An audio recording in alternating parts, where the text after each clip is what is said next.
വായിച്ചു കേൾപ്പിക്കാൻ ആഗ്രഹിക്കുന്നു. ഇത് വായിക്കുന്നവനും വായിച്ചു കേൾപ്പിക്കുന്നവനും കേൾക്കുന്നവനും അനുഗ്രഹിക്കപ്പെട്ടവൻ എന്ന് ബൈബിൾ തന്നെ പറയുന്നു. കാരണം ഇത് ക്രിസ്ത്യാനികൾക്ക് വേണ്ടി എഴുതിയതല്ല, ഇത് മനുഷ്യന് വേണ്ടി എഴുതിയതാണ്. തകർന്ന മനുഷ്യനോട് ദൈവത്തിനുള്ള സ്നേഹത്തിന്റെ പ്രഖ്യാപനമാണ് ബൈബിളിലെ സന്ദേശം. ബൈബിളിലെ സന്ദേശം ഒറ്റ വാക്കിൽ പറയാമോ എന്ന് ചോദിച്ചാൽ പറയാം. ആരും നശിച്ചു പോകരുതെന്ന് ആഗ്രഹിക്കുന്ന ദൈവത്തിന്റെ സ്നേഹം, ആ സ്നേഹത്തിന്റെ സന്ദേശമാണ് ബൈബിളിന്റെ സന്ദേശം. ആ സന്ദേശമാണ് യേശു ഈ ലോകത്തിന് പകർന്നു കൊടുത്ത സന്ദേശം. അത് തന്നെയാണ് ഞങ്ങൾക്ക് നിങ്ങളോടും പറയാനുള്ള സന്ദേശം. വാക്യം ഇതാണ്: For everyone who calls on the names of the Holy Lord will be saved. കർത്താവിന്റെ വിശുദ്ധ നാമത്തെ വിളിച്ചപേക്ഷിക്കുന്ന ഏവനും രക്ഷിക്കപ്പെടും, അഥവാ രക്ഷപ്പെടും. രക്ഷിക്കപ്പെടുവാനുള്ള, അനർത്ഥങ്ങളിൽ നിന്ന് ഒഴിഞ്ഞു പോകുവാനുള്ള, ദുരന്തങ്ങളിൽ നിന്ന് മാറിപ്പോകുവാനുള്ള മോചനത്തിന്റെ ഒരേ ഒരു വഴി, അത് കർത്താവായ യേശു തുറന്ന വഴിയാണ്. ആ വഴിയെ കുറിച്ച് പറയുന്നത്, അത് കാക്ഷിച്ചുകൊണ്ട് അവന്റെ നാമത്തെ വിളിച്ചപേക്ഷിക്കുന്ന, രക്ഷിക്കണമേ എന്ന് നിലവിളിക്കുന്ന ഏവനെയും താണിറങ്ങി വന്ന് തേടി തിരക്കി വന്ന് രക്ഷിക്കുന്ന ഒരു രക്ഷകനുണ്ട് എന്നുള്ള സദ്വർത്തമാനം നിങ്ങളെ അറിയിപ്പാനാണ് പ്രിയരെ ഞങ്ങൾ ഇവിടെ വന്നത്. എനിക്ക് കൈവശം ഒരു ചെറിയ ലൈബ്രറി ഉണ്ട്. ആ ലൈബ്രറിയിലെ ഒരു ബയോഗ്രഫി, ഒരാളുടെ ജീവചരിത്രം എഴുതിയൊരു പുസ്തകമുണ്ട്. മഹാനായ നെപ്പോളിയന്റെ സൈന്യ മേധാവികളിൽ ഒരാളായ ഒരു ക്യാപ്റ്റന്റെ ഹൃദയസ്പർശിയായ അനുഭവ സാക്ഷ്യം.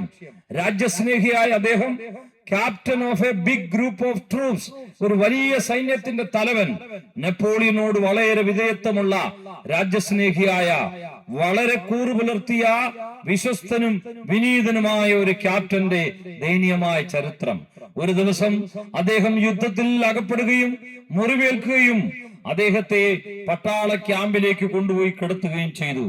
മരണാസന്നനായി കിടക്കുന്ന സമയത്ത് അദ്ദേഹം നെപ്പോളിയനെ ഒന്ന് കാണുവാൻ ആഗ്രഹിച്ചു. നെപ്പോളിയനെ ആ വിവരം അറിയിച്ചു. കുതിരപ്പുറത്ത് നെപ്പോളിയൻ വന്ന് ടെന്റിന്റെ പുറത്ത് നിന്നു.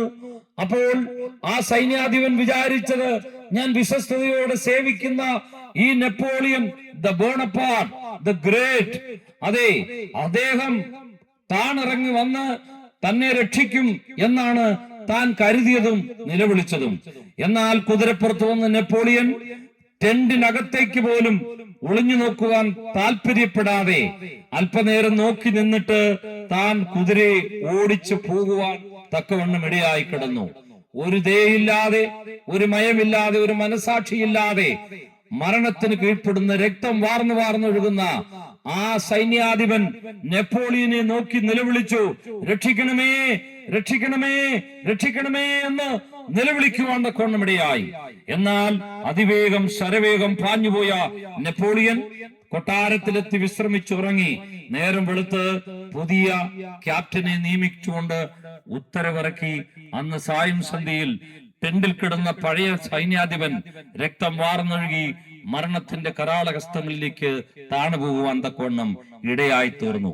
പറഞ്ഞത്, പ്രിയരെ, മനുഷ്യന്റെ ഗതികേട്, മനുഷ്യന്റെ അധപ്പതനം, മനുഷ്യന്റെ ആത്മാവിന്റെ മരണം, അവൻ മുങ്ങി താഴുമ്പോൾ, മരണത്തിലേക്ക് അവൻ അടിവച്ചു പോകുമ്പോൾ, തകർച്ചയിലേക്ക് പോകുമ്പോൾ, നിലവിളിയിലേക്ക് പോകുമ്പോൾ, ലോകത്തൊരു സൈന്യാധിപനും ഒരു മേലധികാരിക്കും ഒരു രാജാവിനും ഒരു പുണ്യവാളനും ഒരു പുണ്യവതിക്കും ലോകത്തൊരു പ്രാർത്ഥനാക്കാരനും ഒരു പ്രാർത്ഥനാക്കാരിക്കും ഒരു ആചാരമര്യാദയ്ക്കും ഒരു ശിഷ്ടത്തിനും ഒരു നിയമസംഹിതയ്ക്കും ഒരു പൂജയ്ക്കും പുണ്യവാളനും ആർക്കും ആരെയും രക്ഷിക്കാൻ കഴിയുകയില്ല.